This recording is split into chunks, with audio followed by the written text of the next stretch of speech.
PGA professional Jason Reddington, and today I'm here to talk to you about the driver, and in particular how we set up with the driver. Because this club has minimal loft and the length of the shaft being the longest club in our bag, we've got to do a few things differently in our setup to help us be able to hit it. Now the one advantage we have is that the ball is on a tee, so that gives us a little bit of wiggle room in doctoring our setup to allow us to impart a little bit more of a sweeping club path into the golf ball, hitting up on it a little bit more. So our attack angle is going to be slightly up on the golf ball with this club only, again, just because the ball is on a tee and this club has minimal loft.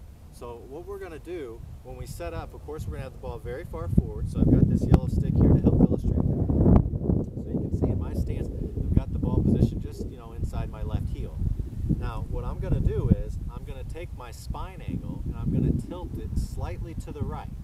So when I tilt my spine to the right, it's going to drop my right shoulder a little bit, and that's going to help me tack on a little bit more of an upward swing into this golf ball.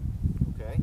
So I'm tilting to the right, it's going to drop my right shoulder, I'm going to have my weight a little bit more 60% to my right side, 40 on my left, so a little bit more weight to my right side. I've also widened my stance a little bit, so this gives me much more stability to kind of load up with this club. This setup is going to allow us to really load into our right side, get behind the ball, get that big turn that we all want, and be able to attack into it, working on a little bit more of an upward swing, sweeping up on the golf ball. So if we want to hit it further, we've got to launch it high with less spin. So we got to hit up on the ball to do that. What I commonly see as an instructor is my students getting the ball more forward will then twist up to the golf ball to where now their head's in line with it. This levels out my shoulders and it actually gets them open. That's going to impart much more of an up and down type of swing, putting more of a descending blow on the golf ball and more side spin. So one way to kind of combat that, again, tilt your spine to the right and just think about the left side of your face being at the back of that golf ball. And if we do that, load up a little bit better into our right side, you can see from this camera angle, it looks a little bit like a backwards K.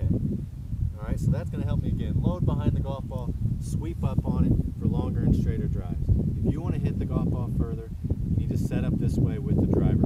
Try this and I promise you you're going to hit longer and straighter drives.